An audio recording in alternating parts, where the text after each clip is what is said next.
안녕하세요. 마을 공동체 라디오 송천 FM 마을통 진행을 맡은 조재익입니다.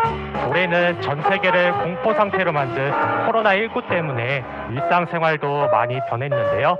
미국과 유럽은 개인의 자유와 사생활 침해를 이유로 방역에 강하게 저항하기도 했습니다. 반면 우리나라는 K 방역이라는 신조어를 만들어낼 만큼 마스크 생활화와 함께 강력한 규제를 진행하고 있죠. 마을 공동체 미디어도 힘든 한 해를 보냈습니다. 그럼에도 불구하고 저희 송천 FM은 마을 신문, 우리 동네 뉴스, 우리 동네 스토리 등 많은 활동을 했습니다. 지난 8월에는 공동체 라디오 심화 교육을 받았는데요. 오늘은 그 이야기를 해볼까 합니다.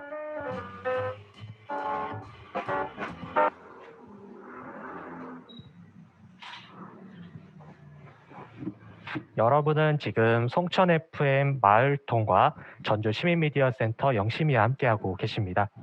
먼저 오늘 이야기를 나눌 분들을 소개해 드릴게요. 제 앞에 이렇게 세 분이 나와 계신데요. 왼쪽에 계신 분부터 순서대로 간단한 자기소개 부탁드리겠습니다. 안녕하세요. 송천마을신문 기자 나원동입니다. 여러분 만나뵙게 돼서 너무나 반갑고요. 저는 마을신문 기자뿐만 아니라 매월 전주 미래유산을 탐방하면서 보고하고 있는 리포터 역할도 함께 하고 있습니다. 공동체 라디오에 대해서 상당히 많은 관심이 있는데요. 이번 일을 통하여서 더욱더 공동체 미디어가 활성화되었으면 좋겠습니다. 감사합니다. 네, 안녕하세요. 홍천도마을신문 편집장을 맡고 있는 유수경입니다. 이번 공동체 미디어 축제가 사실은 12월 다 가고 있는 이쯤에 열려서 뜻깊은 것 같고요. 코로나로 인해서 12월 내내 사실 행사가 없었던 게 되게 마음이 아쉬웠었는데 오늘 이런 행사를 통해서 전주 시내에서 활동하고 있는 공동체 미디어 라디오들의 활동 상황이 이렇게 여러분과 함께 공유될 수 있어서 되게 뜻깊은 시간인 것 같습니다.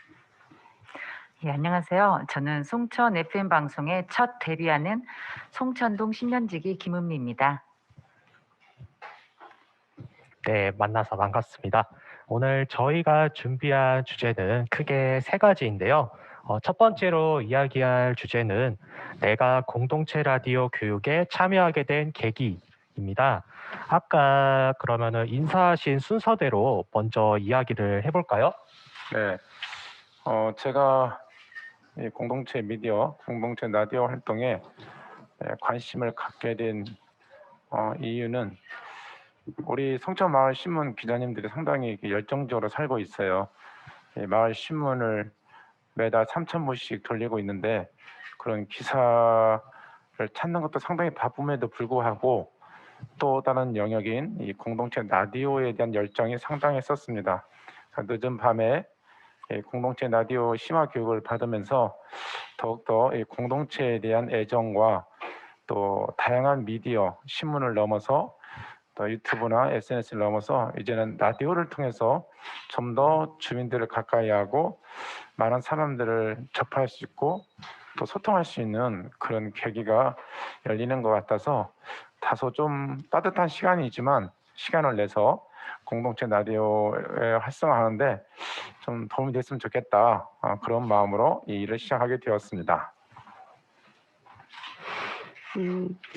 저 같은 경우에는 저희 그 송천도 마을 신문이 사실 2013년에 출범을 해서 지금까지 마을 신문 중심으로 활동을 해왔었는데요.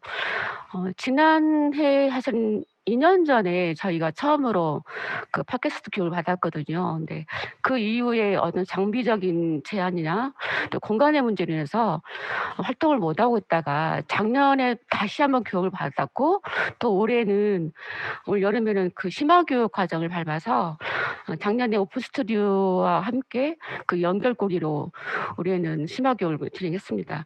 근데 마을에서 여러 가지 소통 방법이 있지만 라디오 매체가 자체가 주는 매력, 그러니까 저희가 어렸을 때 그 상상력을 키우고 어떤 대생에 대한 그리움들을 라디오에서 만났던 것처럼 이번 심화교육에서는 사실 마을 안에서 어떤 콘텐츠를 가져올 것인가에 대한 고민을 했던 시간이었던 것 같고, 이 기를 통해서 많은 주민들이 이제 라디오 매체로 들어와서 지역과 소통할 수 있는 그런 창구 역할을 할 것 같은 느낌이 듭니다. 그래서 하여튼 뭐 이런 교육에 참여하는 것 자체도 주민들한테는 즐거운 일이지만 또 이 교육을 준비하는 편집장의 입장에서도 굉장히 뜻깊은 그런 시간이었던 것 같습니다.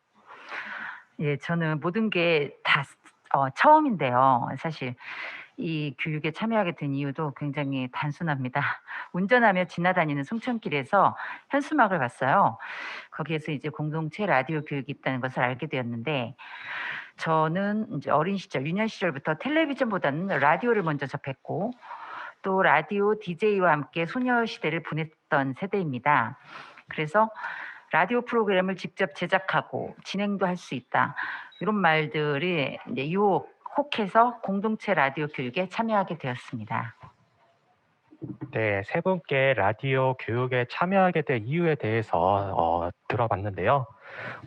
각자 이유가 조금씩 다른 것 같으면서도 라디오에 대한 애정이 있는 부분은 되게 다 비슷하신 것 같아요. 저 같은 경우는 이제 원래 송천동 마을신문 기자 활동을 하면서 자연스럽게 라디오 교육에 참여하게 됐고요. 올해 받은 교육이 저 같은 경우는 이제 두 번째 라디오 교육이었거든요. 근데 이제 실제 방송을 한 거는 이번이 네 번째고 작년에 세 번 제가 방송을 해봤습니다. 작년에 그 전주 국제영화제에서 한 번 했고, 그다음에 두 번째로 송천동 마을 축제 전주푸드 거기 행사장 앞에서 한 번 했었고, 세 번째로 이제 전주 독서대전 그렇게 오픈 스튜디오 이제 외부 관객들과 함께하는 그런 형태로 저희가 라디오를 진행을 했었어요. 네. 그때 두 분은 안 계셨지만 편집장님은 계셨으니까 그때 그쵸. 경험도 네. 한번 말씀해 주시면 좋을 것 같아요. 사실은 저희가 그 작년 한 2월 달 정도에 교육을 받았던 것 같아요. 그리고 5월 달에 그 국제영화제에 투입이 됐는데 경험이 사실 없었던데 불구하고 자신감이 넘쳐가지고 국제영화제 1시간 방송을 진행했었는데 굉장히 그 감동적이었어요. 그러니까 전주 국제영화제가 갖고 있는 세계적 위치도 있지만 또 전주권에서 이렇게 큰 행사가 없는데 우리 기자분들이 그 방송 연습을 많이 못했는데도 불구하고 1시간 동안 내 인생의 영화라는 테마로 그때 1시간 진행을 했었는데 그 부스 밖에서 저희를 바라보는 시선도 되게 좋았고요. 또 그날 바로 뭐 쪽지를 보내서 신청곡을 하신 분도 있었고 사연 주신 분도 있어서 이게 정말 오프라인의 이 방송이 이렇게 매력적이구나, 보이는 라디오에 대한 매력도 되게 느꼈던 것 같아요. 어땠어요, 진행자님은? 저는 이제 아까 감동적이었다고 말씀해 주셨는데 네. 저 같은 경우는 모든 게 다 처음이어서 되게 떨렸는데 그 대신에 이제 라디오를 준비하면서 이제 원고를 직접 쓰고 고민하고 그런 과정들은 되게 좋았던 것 같아요. 녹음도 굉장히 재밌었고, 여러분은 그 얘기를 하면 좋을 것 같아요. 여러분은 라디오 심화 교육을 받으면서 어떤 점들이 좋았는지 그런 것들을 이야기해 주시면 될 것 같거든요. 이번에는 김은미 기자님부터 한번 이 말씀을 해주시면 좋을 것 같아요. 네, 저는 프로그램을 기획해서 원고를 작성을 하고 또 직접 진행까지 해보고, 그리고 청취자들에게 전달하고 싶은 메시지를 담은 음악도 선곡하고, 이런 것들이 되게 즐거웠던 추억이었습니다. 또 음향기계를 통해서 음향기계를 사용하니까 마술이 부려지더라고요. 그래서 저의 목소리가 진짜 DJ처럼 들리는 그런 느낌은 정말 최고였습니다. 네. 네. 저는 사실은 우리가 지금 기자분들이 연령대가 사실 20대부터 50대까지 이렇게 층층동렬로 있는데 되게 보기보다도 오래돼가지고요. 아, 20대 끝물, 30대 초반? 이때 제가 사실은 잠깐 DJ 활동을 했었어요. 지금 처음 밝히는 겁니다. 네. 그래서 그때 뭐 믹서기도 만져봤고 마이크도 많이 사용도 해봤고 또 그 밴드 활동하시는 분들 제가 또 모니터링도 해봤기 때문에 기계 조작은 사실 어려운 건 아니었는데 새삼스럽게 교육하면서 다시 만지니까 이 채널도 그렇고 요즘에 장비가 굉장히 좋아진 것도 많이 느꼈었거든요. 근데 어쨌든 이 교육이란 게 나에게 뜻밖의 것들을 꺼내주는 것들, 그러니까 옛 추억도 소환을 하기도 하고 또 이제는 마을 미디어로 돌아와서 주민과 함께하는 여러 일들을 하게 되잖아요. 그래서 그 예전에 DJ를 했을 때는 내가 어떤 음악을 선곡해서 어떤 감동을 줄 것인가에 대한 고민을 했다면 지금은 마을 공동체 안에서 주민들에게 어떤 콘텐츠를 개발해서 서로 소통할 것인가 이런 거에 대한 고민을 더 많이 하게 했던 시간이었던 것 같고 이렇게 이런 것들을 창출할 수 있는 연결고리를 영심이가 해준 게 정말 좋았거든요. 우리가 어디서 이런 교육을 받을 수 있겠어요. 그런데 이렇게 촘촘하게 시간 되면 교육 프로그램을 주고 또 저희는 받을 수 있고 또 이걸로 인해서 주민들이 좀 더 마을 미디어에 관심 가질 수 있고 이런 것들이 사실은 이런 심화교육에서 가장 큰 보람이었던 것 같아요. 네. 나원종 기자님은 어떤 점이 가장 좋으셨어요? 저는 이제 라디오 심화 교육을 받는다고 할 때 상당히 기대감과 이렇게 설레임이 있었어요. 설레임이라는 건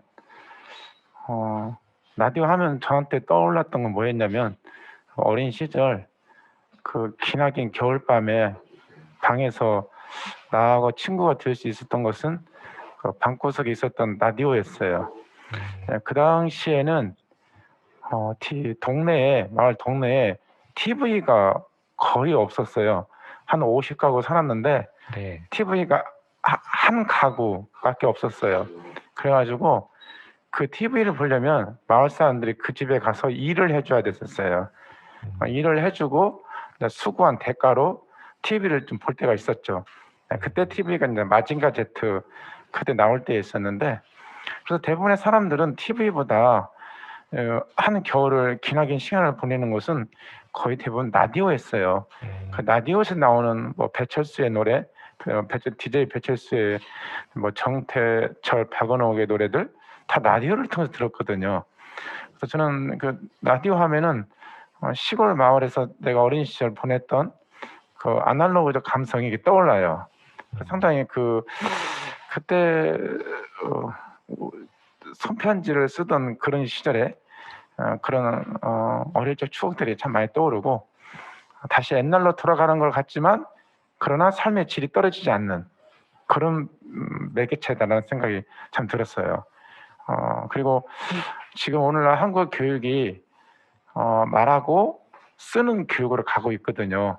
옛날에는 이렇게 듣고 시험 보고 잊어버리고 이런 교육이었다면 지금 교육은 말하고 쓰는 교육으로 가고 있어요. 근데 기자는 쓰는 거잖아요. 그러나 이제 이 마을 라디오는 내가 말을 해야 되는 거고 딱 맞죠. 이 시대의 코드에도 맞고. 그래서 이 라디오 교육은 내가 말한 것을 내가 들을 수 있고 내 이야기를 내가 말할 수 있고 남의 이야기를 듣는 것보다는 내 이야기를 말할 수 있는 기회가 더 많아지는 것 같아요. 사실 대부분의 미디어는요. 남이 말하는 걸 듣는 거거든요. 이 라디오는 내가 말하는 내 이야기를 내 인생을 내가 말하고 내가 들어보는 어떻게 보면 참 자기 인생을 만들어가는 데 있어서 상당히 중요한 어떤 소재도 되고 아주 귀한 시간이었던 것 같아요. 그래서 저는 그래서 이 마을 라디오에 대한 기대도 좀 있고 할 수만 있으면 좀 더 애정을 많이 쏟고 싶은 생각입니다. 네. 네.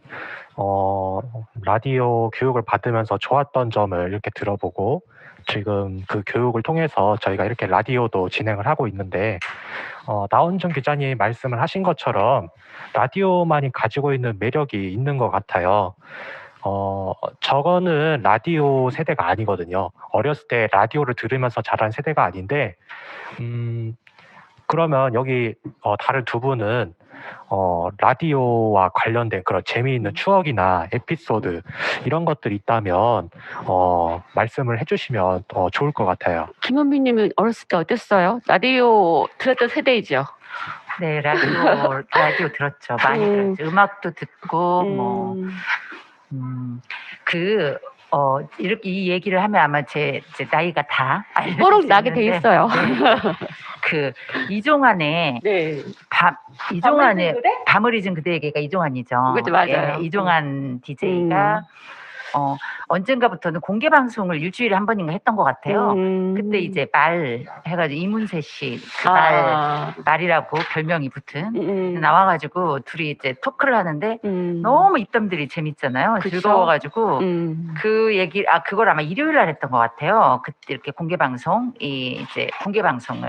그러면 그 얘기를 듣고 한참 웃고 즐겁게 듣고는 그 다음날 학교 가가지고는 친구들하고 이제 여고 시절 친구들하고 그 얘기를 나누면서 어제 이문세가 그렇게 얘기하고 뭐 이종환은 그렇게 얘기하고 이랬던 기억이 이제 순간 지금 그 물어봐 주시니까 생각이 나네요. 저도 사실은 라디오 세대라서 그 아주 어릴 때는 라디오에서 읽어주는 소설이랄지 또 드라마가 있었잖아요. 그걸 보면서 사실은 그 문학소녀의 꿈을 키웠던 것 같고 약간 그 시대를 지나서 중학교쯤 돼서는 사실은 방송에 엽서를 되게 많이 보냈어요. 보내서 성승환이 진행하는 그 밤을 잊은 그대도 있었거든요. 그때 엽서 소개도 많이 됐었고 또 이문세 씨 이렇게 그분들한테 엽서를 보내서 사연 소개되면 어찌나 기쁘던지 그리고 이제 추첨해가지고 추첨해서 그 상도 받고 했잖아요. 그렇게 살아왔던 시대들이 너무 즐거웠던 것 같아요. 네. 이렇게 라디오라는 매체가 가진 매력이 있는데요. 그 매력을 살리기 위해서는 어떤 컨텐츠로 진행을 하느냐가 사실은 중요하거든요. 재미도 내용의 질도 크게 달라지는데 저희는 또 지역 송천동에서 활동하는 라디오잖아요. 아무래도 동네 소식을 주로 다룰 텐데 그 이야기를 하기 전에 저희가 이번에 사실 이 라디오를 준비를 하면서 인터뷰 영상을 촬영을 했잖아요. 각자 그 영상에 대한 소감을 먼저 이야기했으면 좋을 것 같아요. 어떻게 그러면 김은미 그때 기자님부터. 우리 찍었잖아요. 인터뷰 영상. 인터뷰 영상? 네네네. 그 저희 교회에서 했었죠. 네네. 그때 느낀 거요? 네네. 네. 저기 인터뷰하는 거를 별로 좋아하지 않는데 얼결에 했었던 기억이 나요. 뭐 특별한 기억은 뭐 별로 없었던 것 같아요. 얼떨결에 치렀다 뭐 이런 정도인 것 같아요. 그래도 그때 우리 공동체 라디오가 멋멋이다 이런 거 쓰고 하지 않았었어요? 네. 나름 머리를 쓰고 왔던 것 같은데 사실은 새삼스러운 게 1년 동안 사실은 너무 활동이 없었던 거 그게 좀 무엇인가를 만들어내는 거에 대해서 되게 낯설은 것도 있었던 것 같은데 그 우리 교육 끝나고 사실 처음 인터뷰한 거 아니에요? 그렇죠? 네. 별로 기억이 안 나시는구나 지금. 이 나이가 되면 어제 있었던 일도 잘 잊어버리기 때문에. 저는 사실은 그날 우리 마을 사무실에서 그거 영상 찍을 때 나름대로 무엇인가 준비해오라고 해가지고 쪽지도 만들고 했잖아요. 적고 했는데 그렇게 쪽지에다가 뭔가를 쓰면서 우리가 이런 일을 하고 있구나 이런 생각 되게 많이 했던 것 같고 또 저희가 그 쪽지 붙이고 하는 거 있잖아요. 하면서 또 정말 이게 영상이 어떻게 만들어질까 막 이런 생각도 했었는데 홍보 영상 보니까 나름대로 굉장히 근사하게 나왔더라고요. 다른 분들 어땠어요? 네. 가원종 기자님도 어떠셨는지. 저는 그때 참 늦은 밤에 저희 마을 신문 사무실에 오셔서 촬영을 해주신 선생님들께 감사하고 참 이렇게 그 자그마한 한 컷을 찍기 위해서 수십 번의 그 노력과 그 집중력과 그런 것들 보면서 참 이렇게 촬영하시는 분들의 그 수고가 상당히 크다는 생각이 들었어요. 어떤 거대한 스케일을 찍는 게 아니고 그때 참석했던 사람들의 그 자그마한 것들 하나하나, 메모지에 쓴 글씨 하나하나 쓰는 거, 이런 것들을 촬영을 해서 메시지를 전하는구나. 그래서 참 이렇게 나름대로 이렇게 촬영에 대한 어떤 좀 시각을 갖게 되었고, 그때 이제 질문이 뭐였냐면 우리 공동체 미디어는 무엇을 위해서 한다 그랬어요. 네. 저는 그때 공동체 우리 미디어는 사람을 위해서 존재한다. 저는 그렇게 말씀을 드렸어요. 왜냐하면 공동체의 핵심이 사람이고 미디어도 결국에는 사람이다. 사람에서 시작해서 사람을 끝나기 때문에 사람과 사람을 연결해주는 그게 바로 공동체 미디어다. 그래서 이제 그날 저녁에 짧은 시간이었지만 그 메모지에 적은 자그마한 문구들이 지금도 가슴에 남아 있습니다. 네, 저도 그때 쓴 그 메모에 뭐라고 썼는지가 갑자기 기억이 났는데, 저 같은 경우는 마을 미디어를 재미있어서 한다 이렇게 적었거든요. 맞아, 그랬던 네. 것 같아요. 맞아요. 네네. 그래서 이렇게 새로운 경험들 그리고 새로운 사람들을 만나는 것들 그런 것들이 힘들 때도 있지만 재미있는 경험이기 때문에 그렇게 적고 이렇게 인터뷰를 영상을 즐겁게 촬영했던 것 같습니다.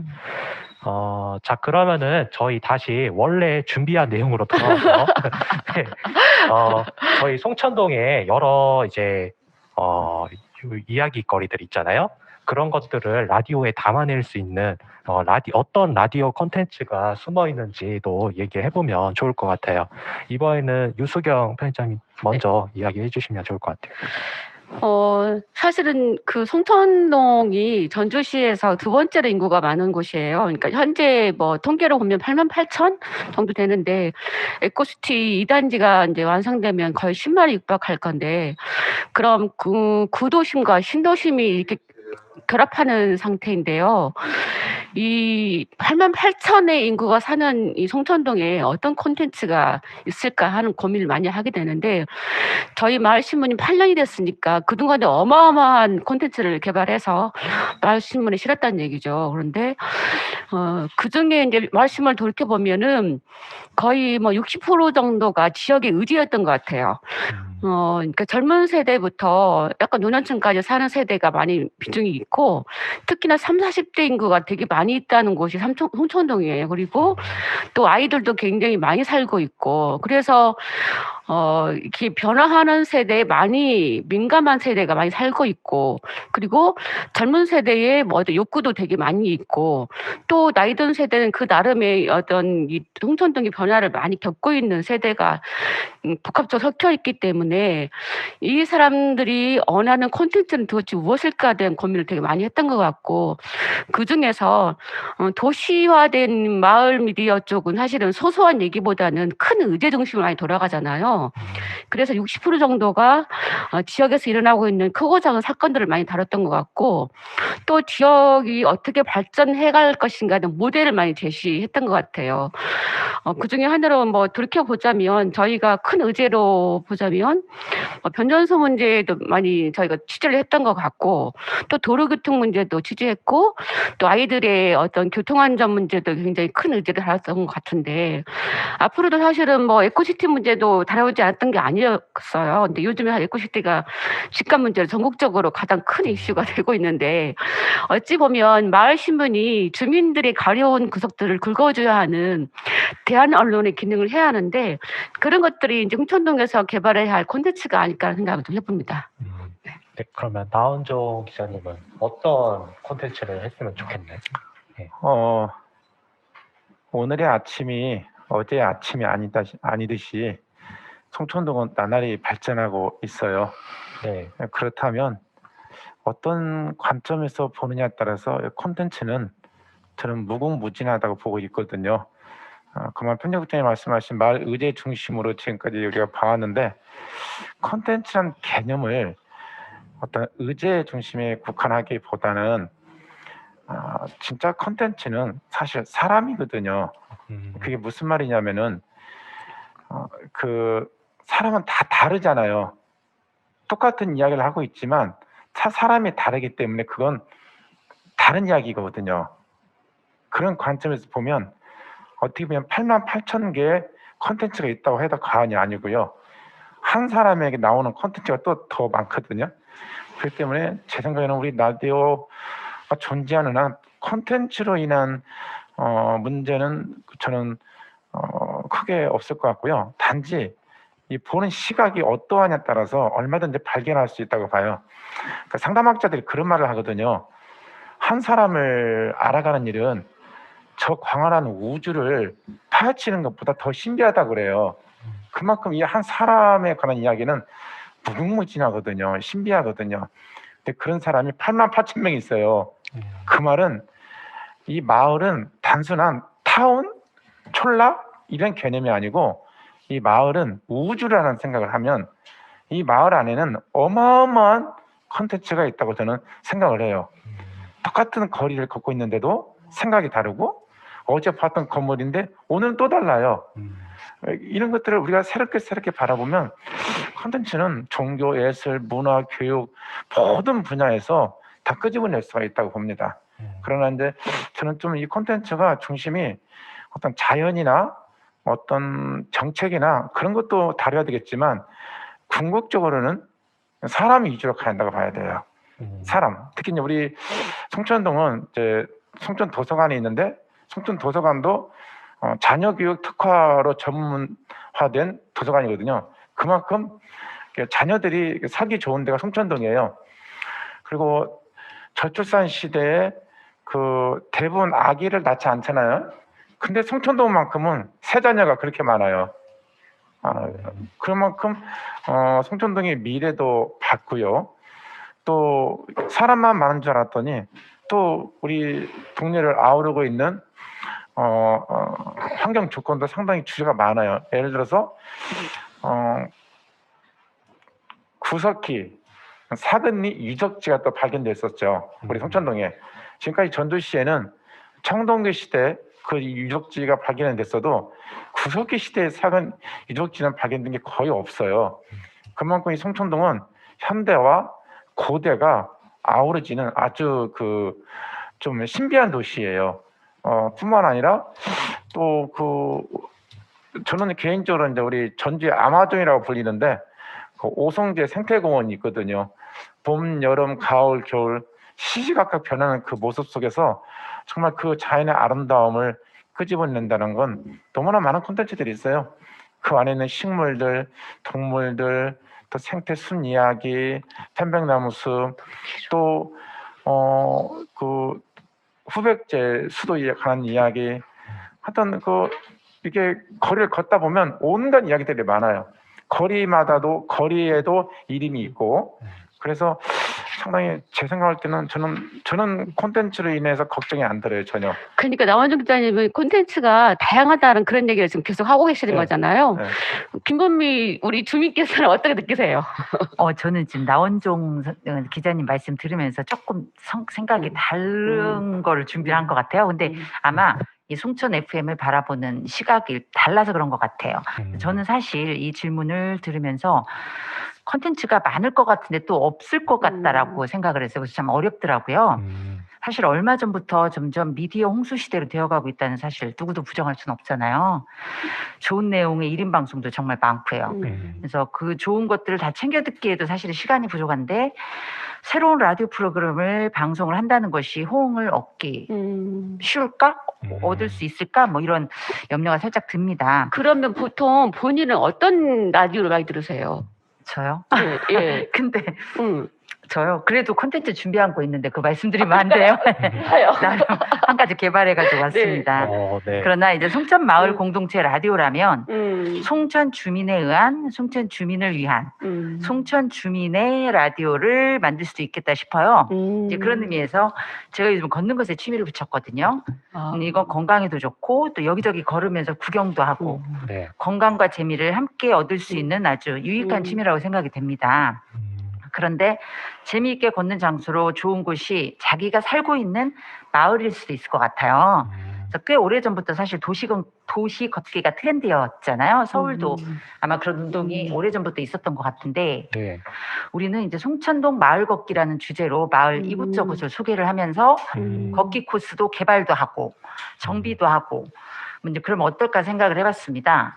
걷는 것을 좋아하시는 분들이 의외로 많으시더라고요. 그래서 그런 분들을 그런 분들은 되게 동네 구석구석 길도 되게 잘 아세요. 그래서 그런 분들을 섭외해서 길 소개 방송도 해볼 수 있을 것 같고 아니면 가끔 이제 또 청취자들과 다 같이 모여서 길을 걸으며 같이 촬영을 할 수 있을 것 같고 아니면 이제 송천 주민들 한 분씩 섭외해서 각자가 좋아하는 길을 소개하기 뭐 이제 이런 것도 좋을 것 같습니다. 그래서 정리를 하자면 송천 마을 걷기 프로젝트 뭐 이제 이런 식으로 이름을 붙이고 그렇기 때문에 이런 프로그램은 송천 FM만이 할 수 있는 방송이 될 수 있을 것 같아요. 그리고 그러면 이제 결과적으로 송천 주민을 위한 송천 주민에 의한 송천 주민의 방송이 될 수 있지 않을까 생각을 해봤습니다. 이 라디오기 때문에 그러면 그 주민을 소개를 라디오라서 네네. 길을 안내하는 그런 라디오 방송? 네네. 와서 이제 길 어느 동네에 뭐 이제 말로 그걸 묘사를 할 수 있을 것 같아요. 그러면은 오히려 상상력까지 동원이 돼가지고 길이 더 아름답고 더 흥미롭게 느껴질 수 있지 않을까요? 그럼 하나의 스필 같은 느낌도 들 수 있겠네요. 그럴 수도 있겠네요. 역시 작가님이어서 접근하는 게. 왜냐하면 그 글을 묘사를 하고 환경을 얘기하고 그때 걷는 내 감정을 얘기하다 보면 상상이 되잖아요. 뭐 에세이 같은 느낌도 들 수 있을 것 같아요. 그 송천동이 사실 걷는 길 되게 많이 있잖아요. 걷기 좋은 길. 글쎄요. 그 부분은 좀 어떠세요? 송천동에 걷기 좋은 길이라. 네네. 사실은 저 같은 경우는 일단 당장 생각나는 건 오송제 생태공원, 그리고 건지산, 그리고 송천동 행정구역은 송천동 아니지만 덕진공원 좀만 걸어가면 덕진공원 있고, 그리고 전주천 그쪽으로도 이렇게 다닐 수 있게 송천 이동 쪽으로 그렇게 산책로가 있는 걸로 알고 있는데, 네, 그 외에도 곳곳에 송천동 곳곳에 이제 골목길들이 막 이렇게 숨어 있거든요. 그런 길들도 저희가 찾아서 시민분들에게 이렇게 전달하면은 더 좋을 것 같아요. 좋은 컨텐츠인 것 같습니다. 네. 네. 그리고 또 제가 이런 이야기를 들으면서 참 이렇게 송천동에는 좋은 콘텐츠들이 많은데 참 아쉬웠던 거는 지금 저희가 여기 전주 시민미디어 센터 와서 이렇게 라디오 방송을 진행을 훌륭하게 이렇게 하고 있지만 사실은 송천동하고는 거리가 조금 떨어져 있어요, 이곳이. 그래서 사실 송천동 주민들 입장에서는 접근성이 조금 그렇게 좋다고 볼 수는 없거든요. 저 되게 죄송한 말씀이지만 여기 계신 분들한테는. 네, 그래서 사실 그 부분이 제일 아쉬워요. 송천동과 가까운 곳에 하나쯤 더 그런 라디오 방송을 할 수 있는 공간이 마련됐으면 좋겠다는 생각이 있거든요. 그쵸. 사실은 라디오 그 녹음을 하기 위한 공간이 되게 중요한데 저희가 덕진구잖아요. 네. 덕진구 인구도 사실은 완산구 못지않게 많은데 이쪽의 수요를 사실 감당할 수 있는 라디오 뭐 거점센터 사실은 이게 없어서 되게 아쉬운 것 같아요. 사실은 오늘 이렇게 나온 김에 방송을 타는 김에 한번 얘기하자면 이제 앞으로는 그 코로나 시대에 오히려 그 공동체 미디어가 활성화가 되고 있고 또 많은 분들이 이제 뭐 라디오든 영상이든 듣고 보고 이런 걸 많이 발전할 건데 그렇게 되면 공동체 안으로 더 들어올 수 있는 계기가 될 수가 있거든요. 사람을 못 만나도 내가 그 많은 시간들을 영상 매체나 라디오 매체로 이렇게 충족하는 시간이 되게 많이 있을 건데 그걸 더 안으로 들어오자면 공동체 미디어의 역할이거든요. 공동체 미디어 역할을 할 수 있도록 덕진구에도 사실은 미디어 구축을 할 수 있는 거점센터 하나 정도는 사실 있어야 하지 않을까 싶은데 이 기회 빌어서 내년 정도에 지자체에서도 사실 이 부분 고민을 좀 해봤으면 좀 좋겠어요. 다른 분들은 어떠세요? 네, 제가 생각할 때도 이 공동체 라디오에 대한 또 이제 공동체 미디어를 향한 거점 공간은 정말 필요한 것 같아요. 코로나 시국에 이제는 온라인, 오프라인 교육이 이제는 활성화될 것 같고 수년 코로나 시국이 끝난다 하더라도 이제 한번 그 문화에 젖어들었기 때문에 앞으로의 이 공동체 라디오와 같은 이런 미디어를 통하여서 많은 사람들이 소통하고 서로 만날 수 있는 시간들이 많이 필요한 것 같아요. 그래서 덕진동에 되도록이면 송천동에 거점 공간이 하나 만들어졌으면 좋겠습니다. 네. 하실 말씀 따로 없으신가요? 저 아까 준비한 말씀 다 드렸습니다. 네, 알겠습니다. 네, 저희가 이렇게 오늘 공동체 라디오에 대해서 이야기를 쭉 나눠봤어요. 네. 근데 이제 좀 있으면 이제 마무리할 시간이 곧 다가오는데, 마지막으로 오늘 끝으로 공동체 미디어가 어떤 역할을 했으면 좋겠는지 한마디씩 해주시면 좋을 것 같습니다. 다시 나온종 기자님부터. 예, 저는 요즘 부모님들이 자녀 교육에 상당히 많은 관심을 갖고 있는데 자녀 교육을 함에 있어서 좋은 게 뭐냐면 유튜브나 핸드폰보다는 더 좋은 게 사실 라디오입니다. 아이들로 하여금 어릴 때부터 라디오를 듣게 하고 이렇게 상상하게 하고 이런 상상력을 풍부하게 해서 어떤 나름대로 자기의 진로를 찾아가는 데 있어서 상당히 라디오는 중요한 역할을 합니다. 근데 요즘 너무나 아이들이 소파에 앉아가지고 핸드폰으로 그림 그리고 핸드폰으로 게임하고 핸드폰으로 거의 대부분 모든 걸 하려고 그래요.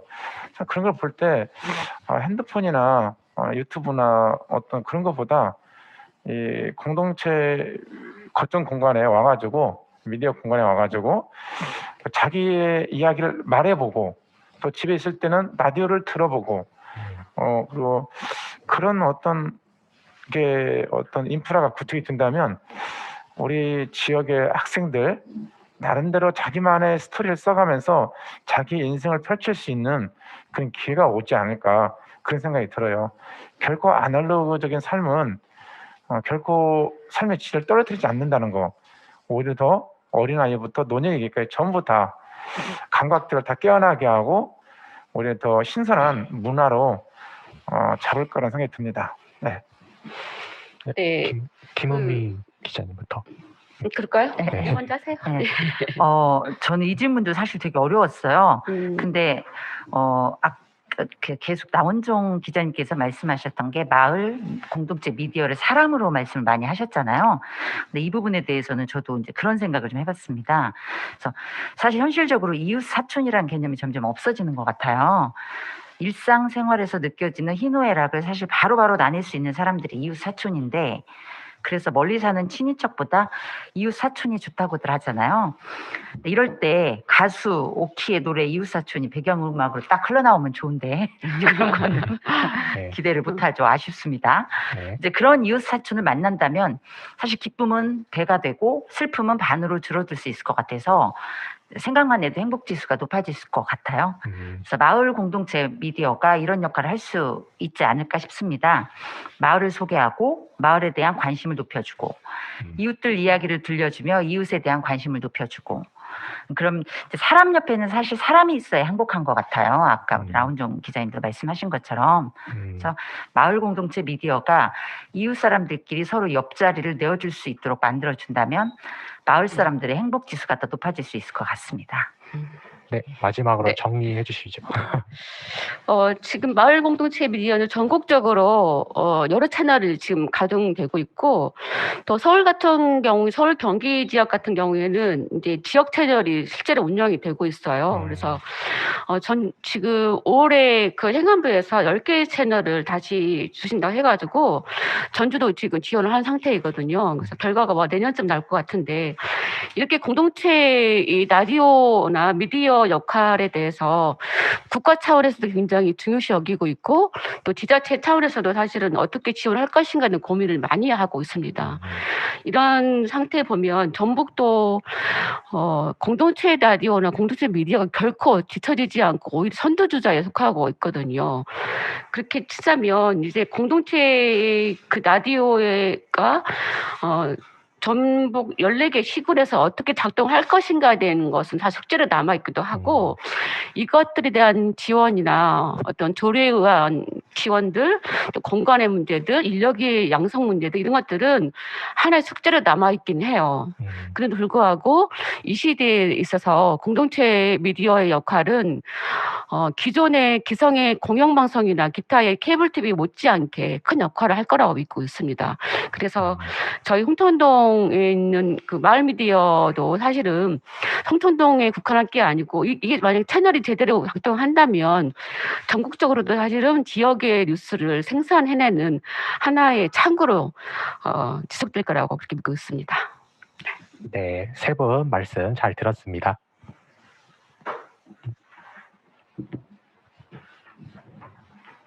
네, 저희가 오늘 준비한 내용이 전부 다 이야기를 했는데요. 이제 끝낼 시간이 다가왔어요. 오늘은 저희 송천 FM 기자님들 세 분과 함께 라디오에 참여하게 된 계기, 그리고 라디오 교육을 받으면서 좋았던 점, 그리고 우리 지역과 연계된 공동체 라디오 콘텐츠, 마지막으로 어떤 역할을 했으면 좋겠는 것까지 이렇게 이야기했습니다. 저희 송천 FM 마을통은 앞으로도 송천동에서 활동을 계속하도록 준비하고 있습니다. 코로나19 상황이 심각해지고 있는데요. 저희 라디오와 함께 하시면서 다 같이 코로나 상황을 이겨냈으면 좋겠습니다. 지금까지 진행을 맡은 조재익이었습니다. 감사합니다. 감사합니다.